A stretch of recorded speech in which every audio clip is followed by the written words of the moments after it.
Atatürk, yang berarti Bapak Bangsa Turki, menjadi gelar yang diberikan kepada Mustafa Kemal atas apa yang dilakukannya. Dilihat dari kacamata umum, gelar ini mungkin sangat layak diberikan kepada pria kelahiran Yunani ini. Tapi jika kita telusuri dari sisi yang lain, Mustafa Kemal tidak lain hanyalah seorang perampas kekuasaan.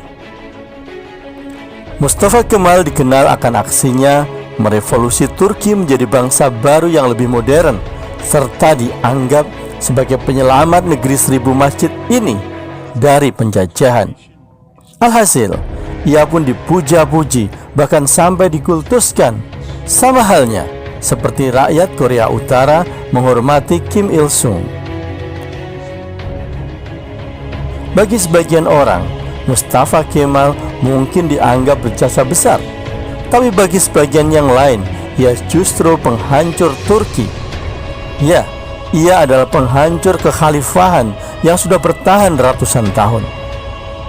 Tak hanya itu, banyak kegilaan-kegilaan lain yang telah dilakukannya. Marilah kita buka satu persatu. Kita lihat seperti apa sesungguhnya sosok yang dibanggakan oleh masyarakat Turki ini. Pertama, ialah tentang konspirasi Mustafa Kemal untuk menjadi pemimpin Turki. Saat Turki sedang tergoncang setelah kalah di Perang Dunia Pertama, di saat yang carut-marut seperti itu, muncul sosok yang digadang bakal mampu menyelamatkan Turki dari keterpurukan.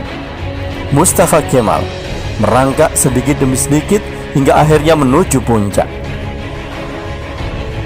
Sebelum menjadi pemimpin Turki, diketahui Mustafa melakukan intrik-intrik khusus. Misalnya, memposisikan dirinya sebagai pahlawan dengan mengusir Inggris dan Yunani dari tanah Turki. Terkesan heroik, tapi ada yang aneh dari upaya ini. Hal tersebut adalah ketika Kemal mengusir bangsa penjajah tanpa perlawanan bersenjata. Sungguh hal yang mustahil. Dari sini, banyak yang kemudian menganggap jika ada semacam kerjasama terselubung antara pihak Kemal, Inggris, dan Yunani untuk melakukan skenario besar itu. Kedua, Kemal menghancurkan kekhalifahan. Naiknya Kemal menimbulkan konsekuensi yang buruk bagi kekhalifahan. Ya, tidak mungkin ada dua pemimpin saat itu. Kemal yang didukung oleh Inggris telah melakukan konspirasi untuk menumbangkan kekhalifahan. Sultan dilucuti dari kekuasaannya dengan sangat hina. Sultan dilucuti dari tampuk kepemimpinannya, diusir dari Turki beserta keluarganya.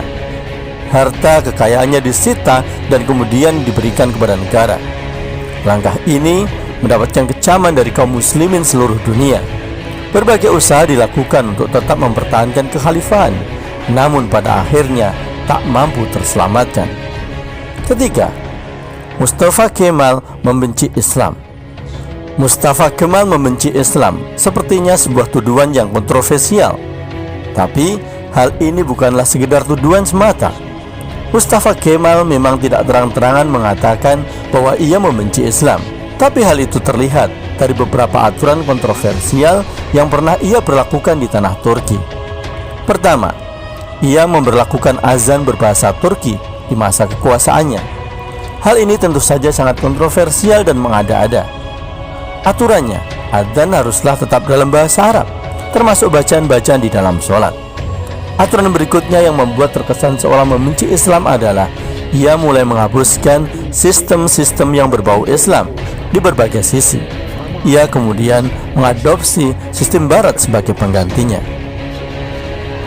Yang keempat, rumor kematian Mustafa Kemal yang sangat buruk. Banyak rumor yang mengatakan bahwa Mustafa Kemal mendapatkan kematian yang sangat buruk. Menurut berbagai cerita, di masa ajalnya ia mengalami sakit yang amat parah. Diduga, ia menderita penyakit karena kebiasaannya minum alkohol dan berganti-ganti pasangan. Perutnya membuncit dan banyak cairan yang keluar dari lubang-lubang tubuhnya. Keadaannya sungguh sangat miris dan sama sekali tidak nampak kegagahannya sebagai bapak bangsa Turki. Akhirnya, pada 10 November 1938, Mustafa Kemal menghembuskan nafasnya yang terakhir. Makamnya sendiri dibangun teramat megah dan masih rutin dikunjungi oleh banyak orang tiap tahunnya hingga hari ini. Mustafa Kemal Atatürk di satu sisi dianggap sebagai pahlawan, tapi bagi sebagian yang lain merupakan penjahat besar. Ia telah menghilangkan kekhalifahan yang sudah dirintis sejak ratusan tahun lalu dan menjadi simbol kebesaran umat Islam. Tentu saja, ini adalah sebuah hal gila yang mungkin tak termaafkan.